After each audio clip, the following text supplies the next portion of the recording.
ករណីម្ចាស់មន្ទីរសម្រាប់ព្យាបាលមួយកន្លែងដែលចាក់ថ្នាំបណ្ដាលឲ្យអ្នកជំងឺស្លាប់រួចយកសាកសពបោះចោលយ៉ាងព្រៃផ្សៃកាលពី1ឆ្នាំមុនតុលាការសម្រេចកាត់ទោសដាក់ពន្ធនាគាររយៈពេល5ឆ្នាំមកតាមការប្រកាសរបស់សាលាដំបងខេត្តតាកែវស្ត្រីជាម្ចាស់មន្ទីរសម្រាប់ព្យាបាលនិងសម្ភពសង្ហមារីណាដែលបានចាក់ថ្នាំបណ្ដាលឲ្យអ្នកជំងឺម្នាក់ស្លាប់ហើយយកសាកសពទៅបោះចោលត្រូវបានតុលាការកាត់ទោសដាក់ពន្ធនាគារចំនួន5ឆ្នាំចំណែកបរិសុទ្ធជាប្តីត្រូវបានផ្តន្ទាទោសដាក់ពន្ធនាគាររយៈពេល1ឆ្នាំក្នុងសេចក្តីប្រកាសចុះថ្ងៃទី17ខែវិច្ឆិកាឆ្នាំ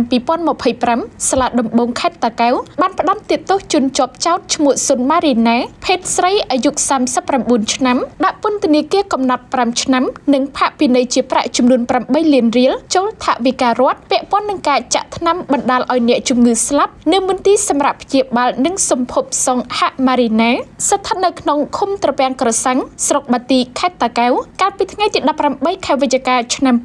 2024ក្នុងនោះជនជាប់ចោទឈ្មោះសុនម៉ារីណាត្រូវបានកាត់ទោសក្នុងបទចោទចំនួន4រួមមានករណីមនុស្សឃាតដោយអចេតនាប្រកបវិជ្ជាជីវៈសុខាភិបាលដោយគ្មានអាជ្ញាប័ណ្ណលាក់បំបាំងសាកសពទ្រនកម្មនិងអំពើខុសខើមានស្ថានទម្ងន់ទោសតាក់ទងនឹងជនរងគ្រោះដែលឯជនជាប់ចោទឈ្មោះហៀងសង្ហអាយុ37ឆ្នាំដែលជាប្តីត្រូវបានកាត់ទោសដាក់ពន្ធនាគារកំណត់រយៈពេល1ឆ្នាំនិងពិន័យជាប្រាក់ចំនួន3លានរៀលចូលថវិការដ្ឋពាក់ព័ន្ធនឹងករណីប្រកបវិជ្ជាជីវៈសុខាភិបាលដោយគ្មានអាជ្ញាប័ណ្ណប្រកបវិជ្ជាជីវៈសុខាភិបាលសូមរំលឹកជូនថាកាលពីថ្ងៃទី18ខែវិច្ឆិកាឆ្នាំ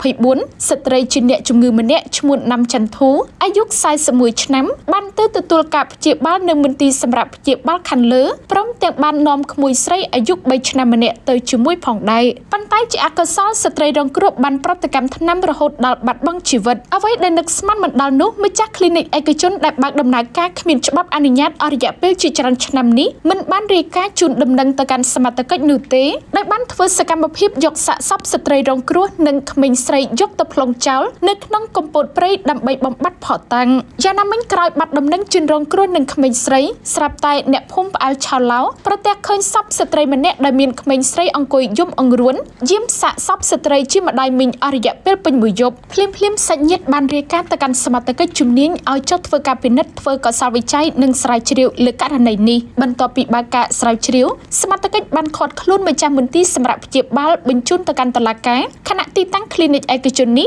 ត្រូវបានក្រសួងសុខាភិបាលសម្រេចបិទមិនឲ្យដំណើរការតទៅទៀតអស់បញ្ហា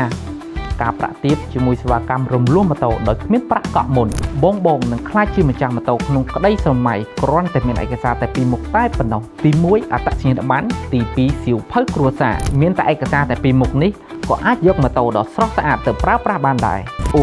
អតិថិជនដែលខូច CVC ក៏អាចបង់រំលោះម៉ូតូបានដូចគ្នា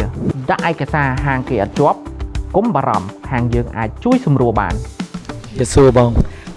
សួរអំពីសេវាកម្មមលួសពីអតិថិជនដែលគាត់ធ្លាប់គាត់មលួសជាមួយយើងហើយដាក់លឿនអត់បងសុំសួរពីច្បល់បងបាទវាលឿនហើយវាស្រួលវាអត់ញ៉ៃទៀតហើយ